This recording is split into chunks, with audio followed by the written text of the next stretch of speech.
Semangat pagi di hari Kamis 19 November 2020. Kembali kita bersekutu dalam persekutuan doa anggota keluarga Allah, menenangkan hati, menenangkan pikir dalam saat teduh sejenak.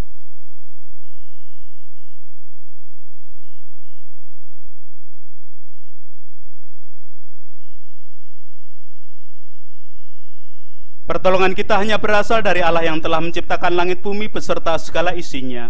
Kasih karunia dan damai sejahtera yang dari Allah Bapa kita dan Tuhan Yesus Kristus ada pada saudara sekalian. Amin. Anggota keluarga Allah, hari ini kita merenungkan sabda Tuhan dengan tema ajining diri ono ati. Sekalipun berpengantar bahasa Indonesia, namun temanya berbahasa Jawa. Agak berbeda dengan ungkapan Jawa ajining diri ono lati, ajining rogo ono busono, yang berarti harga diri seseorang terletak pada ucapan, sedangkan nilai fisik seseorang terletak pada pakaian yang dikenakan. Orang yang selalu berpikir, berbicara, bersikap tentang kebenaran yang diucapkan dengan tata krama yang berlaku akan dihargai oleh orang lain. Sedangkan pakaian yang dimaksud dalam ungkapan Jawa tidak hanya sekedar baju atau celana, tetapi juga pekerjaan, jabatan, pangkat, gelar, dan sebagainya. Orang yang berpakaian, orang yang bekerja dengan baik, orang yang wajar cara kerjanya sesuai dengan aturan dan norma hukum masyarakat dan hukum agama yang berlaku juga akan dihargai. Lebih dalam dari ajining diri ono lati, ajining rogo ono busono, Tuhan Yesus memberikan pengajaran kepada orang-orang yang mengikutinya dengan ajining diri ono ati. Mengapa hal itu diajarkan Tuhan Yesus? Agar para pengikutnya tidak hanya berpusat membahas tentang kerajaan surga, tetapi tidak memperhatikan kehidupan saat ini yang harus dijalaninya dengan sungguh-sungguh, karena ternyata hal tersebut yang menentukan dia dapat masuk dalam kerajaan surga atau tidak. Terlebih dahulu kita memperhatikan leksionari bacaan Injil hari ini, Lukas 19 ayat 11 sampai dengan 27, memberikan catatan kepada kita yang demikian. Untuk mereka yang mendengarkan dia di situ, Yesus melanjutkan perkataannya dengan suatu perumpamaan. Sebab ia sudah dekat Yerusalem dan mereka menyangka bahwa kerajaan Allah akan segera kelihatan. Maka ia berkata, ada seorang bangsawan berangkat ke sebuah negeri yang jauh untuk dinobatkan menjadi raja di situ, dan setelah itu baru kembali. Ia memanggil 10 orang hambanya dan memberikan 10 mina kepada mereka, katanya, pakailah ini untuk berdagang sampai aku datang kembali. Akan tetapi orang-orang sebangsanya membenci dia, lalu mengirimkan utusan menyusul dia untuk mengatakan, kami tidak mau orang ini menjadi raja atas kami. Dan terjadilah ketika ia kembali setelah ia dinobatkan menjadi raja, ia menyuruh memanggil hamba-hambanya yang telah diberinya uang itu untuk mengetahui berapa hasil dagang mereka masing-masing. Orang yang pertama datang dan berkata, Tuan, mina Tuan yang satu itu telah menghasilkan 10 mina. Lalu katanya kepada orang itu, baik sekali perbuatanmu itu, hai hamba yang baik. Engkau telah setia dalam perkara kecil, karena itu terimalah kekuasaan atas 10 kota. Datanglah yang kedua dan berkata, Tuan, mina Tuan telah menghasilkan 5 mina. Katanya kepada orang itu, dan engkau kuasailah 5 kota. Dan hamba yang ketiga datang dan berkata, Tuan, inilah mina Tuan. Aku telah menyimpan dalam sapu tangan. Sebab aku takut akan Tuan. Karena Tuan adalah manusia yang keras. Tuan mengambil apa yang tidak pernah Tuan taruh, dan Tuan menuai apa yang tidak Tuan tabur. Katanya kepada orang itu, hai hamba yang jahat, aku akan menghakimi engkau menurut perkataanmu sendiri.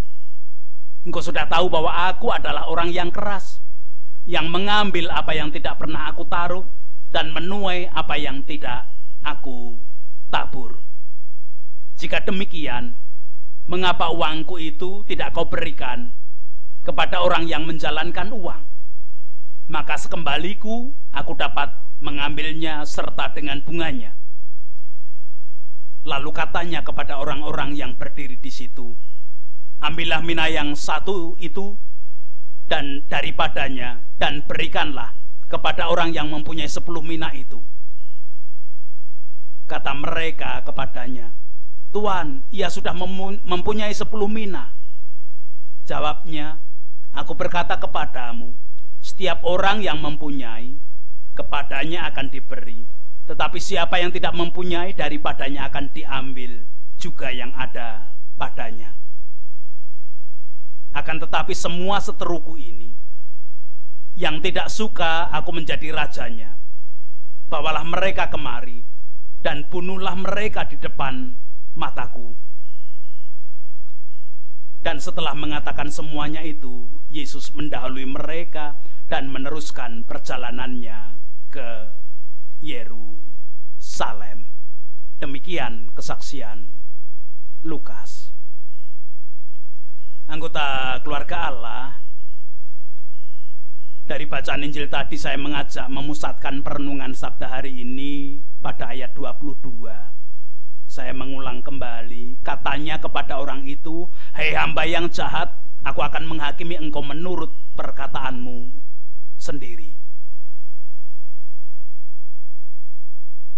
Anggota keluarga Allah, bagi Anda yang pada ibadah hari Minggu lalu menggunakan leksionari bacaan Injil Matius 25 ayat 14-30 tentang talenta yang dipercayakan kepada 3 hamba berdasarkan kesanggupan masing-masing dan harus dipertanggungjawabkan. Jangan terbius hingga menganggap sama dengan bacaan hari ini. Digambarkan dalam bacaan hari ini, ada seorang bangsawan yang akan berangkat untuk dinobatkan menjadi raja. Sebelum berangkat, bangsawan itu memanggil 10 hamba dan menugasi agar mengelola dan mengembangkan 10 mina kepunyaannya kepada hamba-hamba tadi. Jadi jika diperhitungkan secara bodon dalam bahasa Jawa, masing-masing hamba menerima 1 mina. Berapa sih harga 1 mina?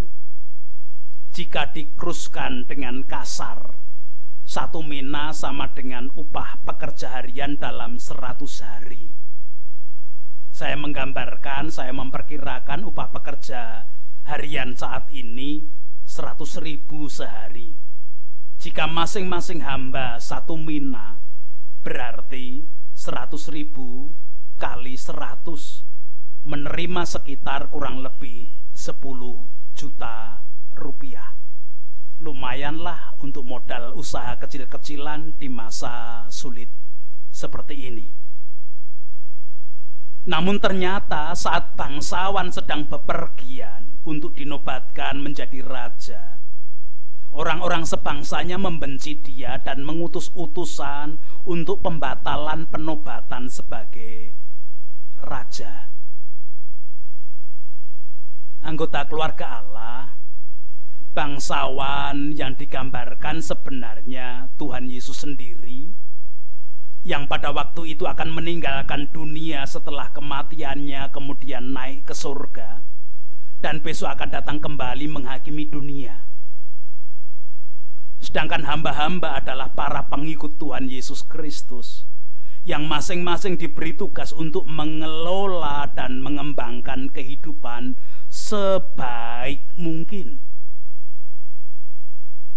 Orang-orang yang menolak adalah gambaran orang-orang Farisi dan semua orang yang tidak percaya bahwa Dia adalah Mesias, Anak Allah yang hidup. Kita tidak akan membahas tentang orang-orang yang menolak, namun secara khusus kita sebagai hamba-hamba Tuhan Yesus Kristus, anggota keluarga Allah, hidup yang kita jalani dan kembangkan saat ini, besok pada saatnya akan kita pertanggungjawabkan pada Sang Raja. Karena apapun yang terjadi, penobatan Dia sebagai Raja tetap berlangsung. Tidak bisa dipengaruhi oleh penolakan orang-orang sebangsanya tadi yang mengirim utusan. Ini bukan sistem pemerintahan demokrasi yang segala sesuatunya ditentukan oleh rakyat atau massa yang notabene manusia. Hidup percaya kepada Tuhan harus dijalani berdasarkan sistem teokrasi. Theo itu Allah, Tuhan, Theos, di mana segala sesuatu ditentukan oleh Tuhan Allah. Otoritas tertinggi, pemegang kekuasaan dan yang mempunyai wewenang tertinggi hanyalah Tuhan Allah, bukan manusia. Untuk itu hiduplah sebagai warga negara yang baik. Ketika menggunakan sistem demokrasi, ya hiduplah sebagai warga negara yang baik di negara demokrasi ini. Tetapi jangan lupa, hiduplah sebagai anggota kerajaan Allah yang bertanggung jawab. Dan yakinlah bahwa pranata aturan yang digunakan oleh Tuhan Allah, yang diperintahkan Tuhan Allah, pasti baik bagi penggapaian kesejahteraan bersama di dunia ini dengan sistem apapun termasuk demokrasi tadi. Pranata dan aturan Allah pasti baik untuk menggapai sejahtera bersama. Ingat, besok saat Ia datang kembali sebagai Raja, Dia akan meminta pertanggungjawaban kehidupan yang kita kelola dan kembangkan. Kepada hamba yang pertama datang dan mempertanggungjawabkan bahwa minanya telah berkembang menjadi 10 mina, akan diberi kekuasaan atas 10 kota. Demikian juga hamba yang datang kedua yang mempertanggungjawabkan minanya 1 menjadi 5 mina, diserai 5 kota untuk dikuasainya. Anggota keluarga Allah, saya teringat kitab Wahyu 20 ayat 1-6 tentang kerajaan 1000 tahun sebagai gambaran masa akan adanya kebangkitan pertama sebelum pengadilan terakhir. Secara khusus ayat 4 dan 5 saya bacakan. Lalu aku melihat tahta-tahta dan orang-orang yang duduk di atasnya. Kepada mereka diserahkan kuasa untuk menghakimi. Aku juga melihat jiwa-jiwa mereka yang telah dipenggal kepalanya karena kesaksian tentang Yesus dan karena firman Allah, yang tidak menyembah binatang itu dan patungnya, yang tidak juga menerima tandanya pada dahi dan tangan mereka.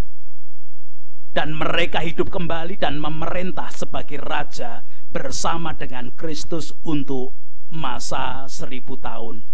Tetapi orang-orang mati yang lain tidak bangkit sebelum berakhir masa 1000 tahun itu. Inilah kebangkitan pertama.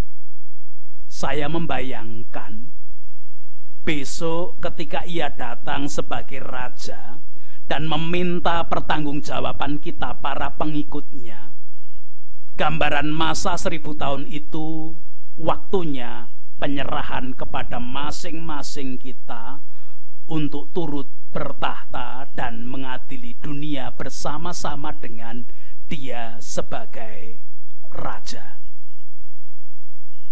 Namun hamba yang datang ketiga yang hanya mempertanggungjawabkan minanya dengan bersilat lidah, tidak sungguh-sungguh dalam mengelola dan mengembangkan kehidupan pemberian Tuhan. Dalam ayat 22 katanya kepada orang itu, "Hai hamba yang jahat, aku akan menghakimi engkau menurut perkataanmu." Artinya, hamba itu sekalipun kemarin menjadi pengikut Kristus, ternyata akhirnya ditolak, dihakimi, bahkan dihukum. Loh, kok hanya 3 hamba yang mempertanggungjawabkan mina? Bukankah tadi ada 10 mina dan 10 hamba? Mana 7 hamba yang lain? Jangan hanya terpaku mencari 7 yang lain yang hanya akan menjadi pengetahuan Anda. Karena yang terpenting adalah pelajaran yang kita terima dan bagaimana kita menerapkannya di dalam kehidupan. Kalau kita menerima pelajaran untuk mengelola dan mengembangkan hidup pemberian Tuhan secara baik dan sebaik mungkin, mari kita lakukan dengan sungguh-sungguh bahwa hidup kita sebagai hamba-hamba Allah, kita hidup dengan sistem teokrasi. Jangan hanya berpengetahuan dan tidak melakukan firman dan kehendak Tuhan. Akhirnya hanya akan bersilat lidah seperti hamba ketiga. Untuk itulah bagi para pengikut Yesus, ajining diri ana ing ati anggone nampa lan nindakake dawuh Gusti. Amin. Anggota keluarga Allah, pada saatnya Tuhan akan datang kembali. Dia sebagai Raja penguasa kehidupan akan menentukan siapa yang diperkenankan untuk menguasai, turut bertahta di dalam kerajaannya, dan siapa yang akan ditolak dan siapa yang akan dihukumnya. Mari kita menanggapi sabda hari ini dengan keyakinan. Pada saatnya ketika sangkakala menggegap, zaman berhenti, kita akan dipanggil oleh Tuhan. Kidung Jemaat 278 kita nyanyikan bait pertama dan ketiga, bila sangkakala menggegap.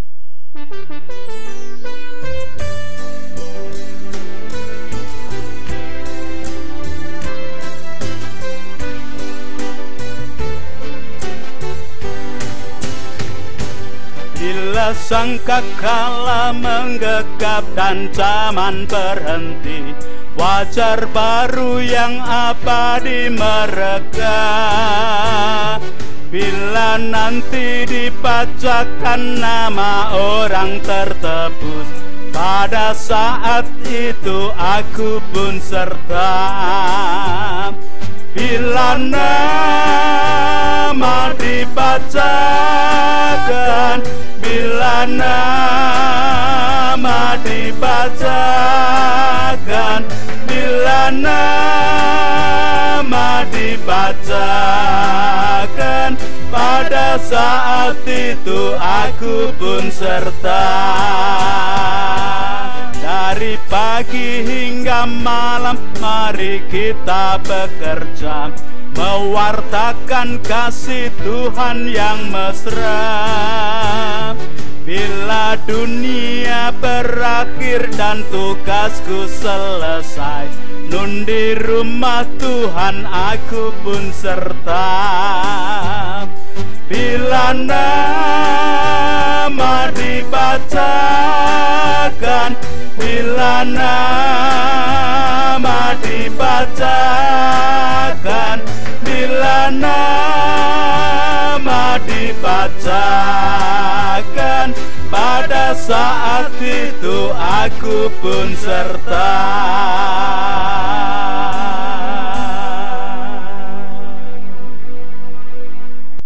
Kita berdoa bersama. Tuhan, terima kasih kami diingatkan sebagai anggota keluarga Allah, sebagai warga kerajaan Allah. Hidup kami hanya bergantung pada Tuhan, karena Engkaulah pemilik kekuasaan, wewenang, dan otoritas tertinggi. Hidup kami hanya menurut aturan dan peranata Allah, karena sistem hidup kami adalah teokrasi. Sekarang kami mempertanggungjawabkan hidup kami, mengelola dan mengembangkannya sesuai dengan kehendak-Mu. Tuhan berkuasa dan Tuhan menolong kami. Aktivitas kami hari ini sepenuhnya kami haturkan. Para anggota keluarga Allah yang mengalami kelemahan ragawi, Tuhan pun berkuasa sepenuhnya. Kami menyerahkan anak-anak yang bersekolah, anak-anak yang bekerja, anak-anak yang mencoba menemukan pasangan hidup yang sepadan. Semua kami aturkan dalam tangan kasih kuasa-Mu. Pemimpin bangsa dan negara ini, wakil rakyat, tokoh masyarakat yang ada, semua kami aturkan ke dalam tangan kasih kuasa-Mu. Tuhan berkuasa atas mereka. Para medis dalam bekerja menjadi garda paling depan. Suasana pandemi biarlah kasih-Mu juga yang ada menjadi kekuatan, kebijaksanaan-Mu Engkau tambahkan. Masyarakat bersama-sama membangun kehidupan, menggapai damai sejahtera, biarlah kasih-Mu juga yang nyata. Kami menyerahkan hidup seutuhnya. Ampuni dosa dan kesalahan kami. Kalau mungkin dalam kehidupan ada yang tidak sesuai dengan kehendak-Mu, dalam Kristus kami berdoa. Amin. Melanjutkan untuk mengolah dan mengembangkan kehidupan sesuai dengan peranata dan aturan Tuhan Allah, dengan membawa berkat yang diperintahkan lewat Musa. Tuhan memberkati engkau dan melindungi engkau. Tuhan menyinari engkau dengan wajah-Nya dan memberi engkau kasih karunia. Tuhan menghadapkan wajah-Nya kepadamu dan memberi engkau damai sejahtera. Amin.